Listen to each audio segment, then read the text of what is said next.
کہانی ہے ایک پردیسی کی موت کی جو ایران کے راستے ترکی اور ترکی کے راستے یونان جانا چاہتا تھا، لیکن اللہ کو کچھ اور ہی منظور تھا۔ بسم اللہ الرحمن الرحیم۔ کہانی کو پوری سنیے گا، آپ کی روح کانپ جائے گی۔ کوئی بھی ماں اپنے بچے کو خوشی سے ڈینکی لگا کے یورپ جانے کی اجازت نہیں دیتی۔ کتنے ماؤں کے جو بچے لختے جگر ہیں راستے میں شہید ہو جاتے ہیں، مر جاتے ہیں۔ کہانی ہے نفیس کی۔ بہت خوش گھر پہ آیا، امی کو گلے لپٹ گیا۔ امی مجھ کو نا کمپنی ترکی بھیج رہی ہے 2 سال کے لیے، بڑا اچھا پیکیج ہے اور ہوٹل میں رہائش ہے، آپ بس میرا سامان جلدی سے پیک کر دیں۔ ماں اپنے آنسو روکتے ہوئے کہتی ہے بیٹا سامان اپنے کپڑے نکال دو جو جو پیک کرنے ہیں۔ مجھ کو ایک ہی ڈر تھا کہیں ماں مجھ کو ایموشنل بلیک میل کر کے روک نہ لیں، لیکن میں نے سارے کپڑے کمرے میں بکھیر دی۔ ماں یہ بھی پیک کر دیں، یہ بھی پیک کر دیں۔ ماں میرا اسٹیچی کیس میں سامان پیک کر رہی ہیں اور پلو سے اپنے آنسو صاف کر رہی ہیں، کچھ آنسو چھپا رہی ہیں۔ باپ نے صرف اتنا ہی کہا کہ بیٹا ہماری عزت کا اور اپنی عزت کا خیال رکھنا، ترکی پاکستان کی طرح نہیں ہے، پورا یورپ ہے۔ آخر تیار ہو کے سب لوگ مجھ کو ایئرپورٹ پہ چھوڑنے آئے، امی ابو آئے۔ ایئرپورٹ پہ پہنچا، بڑا خوش تھا، سب سے الوداع کیا، گلے مل کے۔ ماں کی آنکھوں میں آنسو تھا۔ جہاز پہ سوار ہو گیا۔ جہاز جب اڑا ہے تو اپنا پورا گاؤں، شہر، پورا ملک چھوٹا سا نظر آئے۔ اللہ اللہ کر کے سفر طے ہوا، ترکی پہنچا۔ ایئرپورٹ پہ بندہ لینے آیا ہوا تھا، بہت صاف ستھرا خوبصورت تھا، اتنا پیارا ایئرپورٹ تھا۔ ایئرپورٹ سے نکل کے وہ بندہ مجھ کو لے کے ہوٹل میں چھوڑ دیا اس نے۔ ہوٹل میں تھکا رس ہو گیا۔ صبح اٹھا تو سوچا کہ ترکی کی نا سیر کی جائے۔ صبح کا ٹائم تھا، واک پہ نکل گیا اور راستے میں میرے واقف نہیں تھے۔ آہستہ آہستہ دیکھتا گیا، چاروں طرف دھیان رکھتا گیا کہ واپس آنا اسی راستے سے۔ آگے چلتا جا رہا ہوں تو راستے پہ دیکھتا ہوں ایک جگہ ہجوم کٹھا ہوا ہے، تو آگے جا کے کوشش کی دیکھوں لوگ کیوں کٹھے ہیں۔ دیکھا تو وہاں پہ کوئی آدمی ہے روڈ پہ پڑا ہے اور سب لوگ اس پہ پیسے پھینک رہے ہیں۔ اتنا رش تھا کہ آگے جا کے دیکھ نہ سکا کون بندہ ہے۔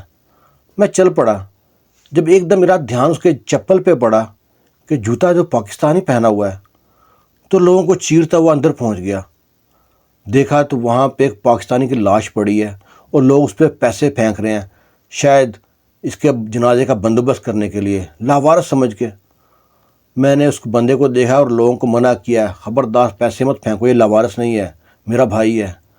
میرے اندر پتہ نہیں کہاں جذبہ آ گیا، تو اس کو میں نے اپنے ہوٹل میں فون کیا، مینیجر سے بات کی کہ میرا یہاں پہ ایک بھائی ہے، اس کا ایکسیڈنٹ ہو گیا، اس کا فوت ہو گیا یہاں پہ، مجھ کو مدد چاہیے۔ وہ کہتا ہے آپ پوچھ کے کسی کو بتائیں لوکیشن کون سی ہے، جگہ کون سی ہے، میں ایمبولینس لے کے آتا ہوں۔ ایڈریس بتایا، وہ ایمبولینس لے کے پہنچ گیا، اس کو لے کے گئے۔ پولیس کی کارروائی ہوئی، پولیس کی اجازت کے بعد ہم کو اجازت مل گئی اس کو دفنانے کی، اس کی تدفین کر دی۔ وہ سوچتا رہا کہ اس کی قبر پہ کہ کون ہوگا۔ اگر تلاشی لینے کے بعد بس پاسپورٹ نکلا، پاکستانی پاسپورٹ تھا، نام تھا اس کا شاہد۔ اس کے پاس سے ایک خط بھی نکلا جو اس کی ماں نے بھیجا ہوا تھا اپنی بیٹیوں سے لکھوا کے۔ اس کی تدفین کر دی۔ روتا رہا کہ ماں کو پتہ بھی نہیں ہوگا کہ میرا لاڈلا یہاں پہ کس حال میں ہے، زندہ ہے کہ مر گیا ہے۔ دفنانے کے بعد گھر آ گیا۔ گھر آ کے اپنی جو روم کی کھڑکی سے دیکھتا رہا کہ باہر کہ دنیا میں کسی کو کوئی فکر نہیں ہے کس کی موت ہوئی ہے کس کی نہیں ہے، لیکن اس گھر میں کیا کوحرام ہوگا جب سارا خط پڑھا تو 4 بہنوں کا اکلوتا بھائی تھا۔ سوچا کہ ان کو نہ اطلاع دے دوں کہ آپ کا بیٹا یہاں جو شاہد ہے وہ انتقال فرما گیا۔ اس کی ماں نے لکھا کہ ماں کر کے جب لکھا تو آنکھوں میں آنسو آ گئے۔ سوچا باپ کے نام خط لکھوں، ہمت نہ پڑی۔ پھر بہنوں کا نام پہ سوچوں، اب کچھ نہ ہوا۔ سوچا پھر میں شاہد بن کے خط لکھتا ہوں ان کو، گھر کے حال معلوم پڑتا ہوں، گھر میں کون کون ہے، کیا حال ہے، گھر کی صورتحال کیا ہے۔ خط لکھ دیا کہ میں امی بہت خوش ہوں یہاں پہ، جہاں پہ میں پہنچا ہوں یہ علاقہ تو چھوٹا ہے لیکن آبادی سے باہر ہے، اور آپ بتائیں گھر میں سب خیریت ہے۔ اور انتظار کرتا رہا۔ 2 ہفتے بعد جب خط آیا وہاں سے تو خط میں ماں کہتی ہے بتر تیرا خط ملا، بڑی خوشی ہوئی ہے، تو فون نمبر دے دے، فون کر لیتے۔ اور نا میں نے 2 شکرانے کے نفل ادا کیے ہیں۔ تیری بہنوں نے پورے محلے میں حلوہ بانٹا ہے کہ ہمارا بھائی یورپ پہنچ گیا ہے۔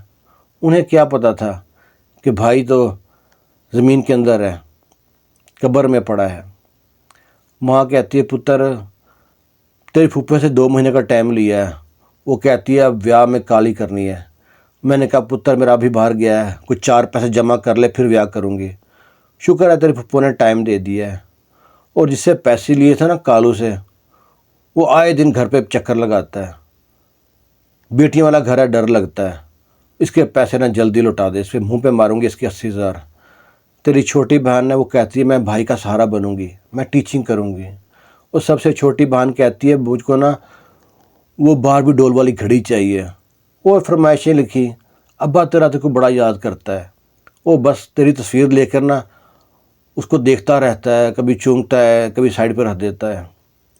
باقی میں بڑی چنگی ہیں، تیرا خط ملا بڑی خوشی ہوئی۔ پتر خط لکھنے میں دیر مت کرنا، اور کوشش ہو تو جو انسان نا فون کر لینا۔ تمہاری پیاری ماں۔ اب خط پڑھتا ہوں، خط کو روتا ہوں، پھر میں خط لے کر چلا گیا شاہد کی قبر پہ، وہاں اس کی قبر پہ خط سناتا ہوں شاہد کو، اور سوچتا ہوں کہ کروں تو کیا کروں۔ ایک طرف بہن کہتی ہے کہ بھائی میری ڈولی کو کندھا دینے نہیں آئے گا، میرے بیاہ پہ نہیں آئے گا، اسے کیا پتا کہ اس کے بھائی کا جنازہ اسی کندھوں پہ اٹھا کے قبر میں اتارا ہے۔ پھر شب وہ سلسلہ چلتا رہا، پھر وہ خط لکھا اور اگلی بار پیسے بھیجے کہ کالو کے منہ پہ پیسے مار دے 80,000، اور چھوٹی بہن کے لیے نا گھڑی بھیجی، کچھ چھوٹے موٹے اور گفٹ بھیجے۔ سلسلہ چلتا رہا، اور آہستہ آہستہ میں نے ان سے کہا کہ اب بہنوں کا شادی کر لو۔ جب 2 ماہ ہو گئے، میں نے کہا فکر مت کرنا، تمہارا بھائی یورپ میں ہے، کسی قسم کی پریشانی نہ ہو آپ کو۔ اور پیسے بھیجتا رہا، لڑکیوں کی شادی ہو گئی، اور مجھ کو بھی یہاں رہتے ہوئے 2 سال پورے ہو گئے۔ کمپنی کا کنٹیکٹ ختم ہو رہا تھا۔ ماں کو خط لکھا، شاہد بن کے میں نے خط لکھا کہ میرا دوست جو ہے نا وہ پاکستان آ رہا ہے، کیونکہ یہاں 2 سال تو پورے ہو گئے تھے، اب میں پاکستان جا رہا تھا، خط کا سلسلہ تو ختم ہونا تھا۔ مجھے بہت طلب تھی کہ میں ابھی ان سے ملوں، ان ماں باپ کے گلے لگ کے میرا دل چاہ رہا تھا ان کے خوب رہوں، ان کو بتاؤں کہ آپ کا بیٹا فوت ہو چکا ہے۔ آخر میں 2 سال بعد جب پاکستان پہنچا، ایئرپورٹ میں امو ابو لینے آئے تھے، وہ گھر چلے گئے، 2 دن گھر رہا، تیسرے دن ٹائم نکال کے ان کے گھر پہنچا۔ ان کو بھی انتظار تھا کہ ہمارے بھائی کا دوست آ رہا ہے، جگری جا رہا ہے بھائی کا۔ ان کے گھر پہنچا تو سب لوگوں نے اتنا خوشی کی، پہلے ہی گیٹ پہ انتظار میں تھے۔ ان کے دل تو ایک ہی تھا کہ ان کی ماں کے گلے لگوں، اس کے باپ کے گلے لگوں، ان کو رو رو کے چیخ چیخ کے بتاؤں کہ آپ کا بیٹا فوت ہو چکا ہے۔ کیوں وہ بچوں کو ڈینکی لگا کے باہر بھیجتے ہیں؟ سمجھ سے باہر ہے کہ پاکستان کے حالات کب بدلیں گے، کب مجبوری کے ہاتھ تنگ آ کے اولاد باہر جا کے کام کرے گی۔ سوچتے سوچتے وہیں بیٹھا رہا، بہنیں ملی، وہ ایسے لگتا تھا کہ میری فیملی ہے۔ ایک ایک بہنوں کا نام پتا تھا، آگے ان کے بچے تھے، ان کے بچے بھی ہو گئے تھے، ان کے شوہر ملے، سب بہت اچھے لگے۔ آج 7 سال ہو گئے ہیں، میں شاہد بن کے ان کو کسی نہ کسی طریقے سے خط بھیجتا ہوں اور ان سے رابطے میں ہوں۔ اور ماں کا خط آتا ہے تو جب بھی یہی لکھتی ہے کہ پتر جب تیری ماں مر جائے گی، جب گھر پہ آئے گا ایک بار تو منہ دکھا جا، اتنے پیسوں کیا کریں گے جب تو ہی نہیں آتا، تو جہاں تیری منگ کی تھی انہوں نے بھی منگ توڑ دی ہے، شاید پتر ایک بار تو گھر آ جا۔ کوئی جواب نہیں ہے میرے پاس کہ میں ان کے کیا لکھوں۔ یہ اتنی ہمت بھی نہیں ہوتی کہ میں بتا دوں کہ آپ کا بیٹا فوت ہو چکا ہے۔ ایسے کئی ڈینکی لگا کے جاتے ہیں جن کی لاشیں پیچھے آتی ہیں، اور وہ اکیلا گھر کا لڑکا تھا، 4 بہنوں کا اکلوتا بھائی تھا۔ باپ اسی آنکھ میں اسی رو رو کے اس باپ کی آنکھوں کی بینائی کم ہو گئی ہے، ایک آنکھ سے نظر نہیں آتا، اس کا باپ کا بھی آپریشن کرا دیا ہے۔ لیکن وہ شاہد کا انتظار ہے، ختم نہیں ہوتا۔ لیکن وہ مجھ کو بھی اپنا بیٹا سمجھتے ہیں، شاہد کی طرح پیار کرتے ہیں، پر شاہد تو نہیں بن سکتا میں۔ یہ ایک شاہد کی درد بھری داستان ہے۔ کاش ایسا وقت آئے کہ مجبوری کے ہاتھ تنگ ہو کے ڈینکی لگا کے کسی کو باہر نہ جانا پڑے۔ آپ اپنے تاثرات ضرور بیان کیجیے گا، کمنٹ باکس میں آپ کی رائے کا انتظار کروں گا۔ خوش رہیں، شاد رہیں، آباد رہیں۔ چینل کا بھی خیال کرنا۔ اللہ حافظ۔